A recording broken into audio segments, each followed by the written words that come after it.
Hey, Malinder suddenly shouts from high above us. So, are you guys done with your secret strategy meeting yet? You think maybe I can come down so we can continue our trip? No pressure though, take as long as you like. What are you, Darren has to say as he looks towards Malindra, but he interrupts himself. Yes, Malindra, you can come down now. Splendid, Malindra says. She dives down towards us, reaching the ground level in a few seconds. Just as you know, the monster you had just now with the battle you had just now with the monsters was far below my expectations. Going to have to clean up your act if you actually plan to be of any use to me when we get to Allender. Listen, Melindra, Duran says, you may have taken an oath to uphold your end of the bargain, but none of us took an oath to fulfill ours. You may have forgotten about this, but we can still cancel this deal at any time if you don't want to work. If we don't want to work with you, and with the way you have been acting so far, you have given us some pretty good reason to reconsider our arrangement. So I'll tell you what we'll do.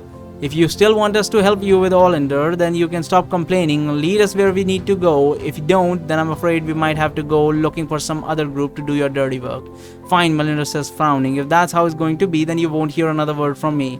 She then storms in front of us, and we all begin to follow her one by one into the depths of the forest.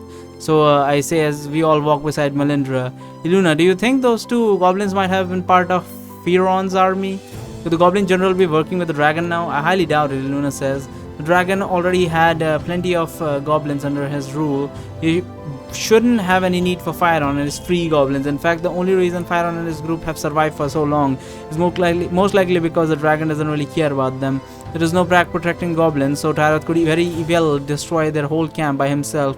He deemed it worthy of his time. Nobody would be able to stop him. Fyron is pretty good, but he's not gonna. I don't think he can stop Tyroth. He may be able to escape, who knows. Did Fyron ever serve under the dragon before he joined the Free Goblins? How many type of monsters does Tyroth have under his rule exactly?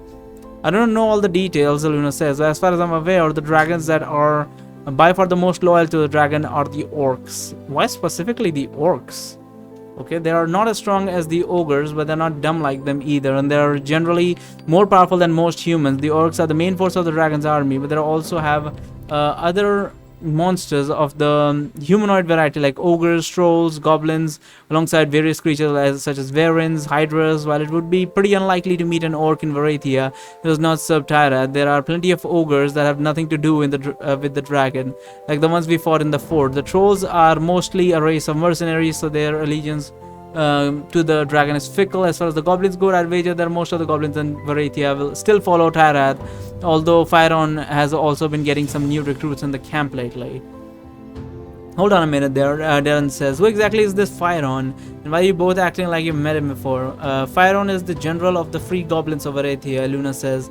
Okay, and how do you guys know him? Darren says. Luna has known him since before she met us, I say, and I met him while I was walking around the underground tunnels of the arena with Layla, trying to sabotage the event. You were trying to sabotage the... Darren says shocked, but he stops mid-sentence and he shakes his head. Oh boy, nothing is ever simple with you, is it, Barry?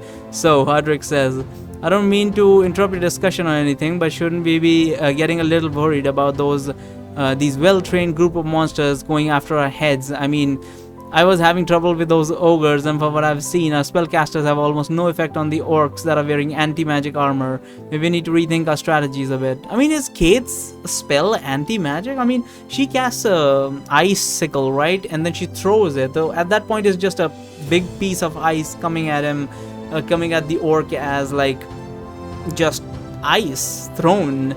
But is it still has like magic in it that is get destroyed as soon as it gets hit by their anti-magic armor and whatnot? Maybe we need to rethink our strategies a bit. Well, Kate says maybe the battle would have gone better if a certain member of group didn't ignore the fight completely. Drop it, Kate, Aaron says. This discussion won't get us anywhere, and besides, Melindra won't be part of our group forever. Hardrick is right. We need new plans. I was way too focused on my fight with the orc captain to be able to pay attention to my surroundings, so I can't say for certain, but I think that one of the main problems in the way we organized ourselves was the fact that Layla jumped in to attack all the orcs by herself, which forced all of our spellcasters to concentrate only on the orcs that were fighting her, instead of, say, deal with the ogres that did not appear to be wearing anti-magic armor, who would have been easier targets for them. Sorry, Layla writes. But there's no need for you to apologize, Darren said. I know that you were trying to act as decoy in order to keep the attention of the elementalists. That's a great tactic, but it didn't work well for this situation. That's why we're having this discussion in order to learn from our mistakes and to improve our tactics for a later battle. For example, maybe the next time you want to act as a decoy, you could try to keep a distance from your enemies instead of actually engaging them in battle, so that you wouldn't put yourself in an immediate danger, which would allow our casters to also pay attention to the rest of the battlefield without feeling obliged to jump to your aid. Okay, I'll try, Layla writes. Also, Darren says, the next time Hardrick says he'll handle the ogres, doesn't mean that you need to let him handle them all by himself. He may be strong enough to not get himself killed, but if either one of you helped him kill those ogres, he would have made mincemeat out of the orcs without breaking a sweat. And when I say either one of you, I'm talking especially about you, Kate. A few well-placed ice cones would have been enough to finish off those ogres, given how busy they were fighting Hardrick. I know Layla is your friend, but you cannot just completely ignore your surroundings every time she is in danger. If you're going to fight as a team from now on, you're going to need to put a little more faith in her fighting capabilities. I understand, Kate says. Melinda says as she turns around, suddenly appearing to gain an interest in our conversation.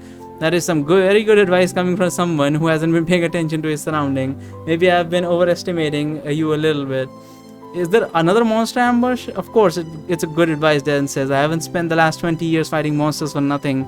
Also, didn't you say earlier that we wouldn't hear another word from you? Why are you suddenly talking to us all of a sudden? Melinda says as she turns around. I wasn't talking to you, I was just thinking out loud. There's no reason for me to talk to any of you people. Does this mean that you won't show me a rock collection anymore? Flower says with a disappointed tone in her voice. Well, Melinda says, I thought I could make an exception just for this once. Come here, I'll pick up where we left off. Flower rushes again to Melinda's side as we continue our journey through the forest. As for the next few hours, as we do not get any interruptions for the duration of our journey, Melinda has not spoken again to anyone other than Flower, and the rest of us are mostly ignored her as well. While we walk, we sort of split ourselves in a little group, with Kate and Layla in the back, Hardrick, Darren and I in the middle, Flower, Melinda in the front. It seems that Kate and it wouldn't be better if Kate and Layla walked in the middle. They're casters, they might get attacked or something. Had a lot of catching up to do, and so we decided to not bother them, to let them have a little privacy. On the opposite side of the group, once Melinda had finished showing Flower the rocks, she begins to ask her a lot of technical details about how her fusion with the Luna actually works. Some of the questions more personal than the others, but it didn't seem like Flower was being bothered by them in any way, and she answered them all without hesitation, while Melinda was eyeing her with a look of sincere and eager curiosity. Sincerity, I'm guessing, is trying to say. When it got past noon, we decided to have a break near a river in order to eat some meals, fill our gourds with fresh water, and gather some fruit so that the Flower could consume some of her magical energy by not creating food every time we need to eat something.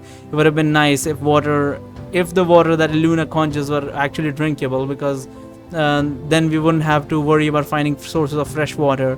But from what she told me, the water that she creates with her spell disappears by itself after a while, so we might as well be drinking empty air. After finished eating, I sat down on a rock and pulled out my notebook to see if I could find any more of Aiden's loopholes while we were resting. While I was calmly flipping the pages of my notebook, I could see that with the tail of my eye, Melinda was slowly closing in on me, although she seems to have conflicted feelings about whether she wanted to talk to me or not. She went back and forth a few times before she finally decided to stop in front of me. So, there he was it, Melinda says with an obviously forced smile, while attempting to appear cute and approachable. How are you this fine day? I see that you have finally bothered to learn my name, I see, as I casually flip a page from my notebook without raising my eyes to look at her. Your name is easier to remember than the others. Melinda says, it is indeed. Is this the part where you make fun of how common my name is? That's funny, because you were calling me half-less just out. It is indeed. I say, still not taking my eyes off my notebook. After I'm done talking, there's a short period of silence, during which I flip another one of my notebook's pages. So anyway, Melinda asks, I was curious about something. I know that you're half Lesethi. I know that you came here as a participant in the tournament, but as far as I'm aware, Lesethi can normally only be found in the continent of Orathia. So I was wondering who your parents are exactly, and why did they leave this continent. If you're talking about my real parents, then I most likely never met them, I say. I'm pretty sure that the parents who actually raised me were both regular humans. They were regular humans, Melinda says, intrigued, not are. No, I say simply, they're dead now, they were killed by a Banshee. As I say these words, Darren, who was sitting on a rock not far from me, sharpening his sword, now seems to be paying a little more attention to our discussion. Suddenly realized that I never really told him how I met my first banshee. Oh, wasn't it his sister? He mentioned this before, that his sister became a banshee. Killed by a banshee, Melinda says. And you weren't there when this happened? I was there. I say, I am the one who killed her.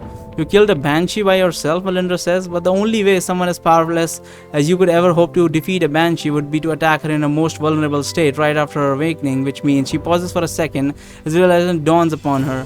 Which means that the person who turned into a banshee was also part of your family, wasn't she? Melinda says, your sister, perhaps cousin, sister, I say. And you killed her with your own hands, Melinda says with a look of morbid curiosity in her eyes. How did the banshee look when she awakened? Did she really look like a genuine monster like they say in the legends? What about your sister? Did it seem like she was still retaining a part of her consciousness before the awakening process was over, or was she completely gone?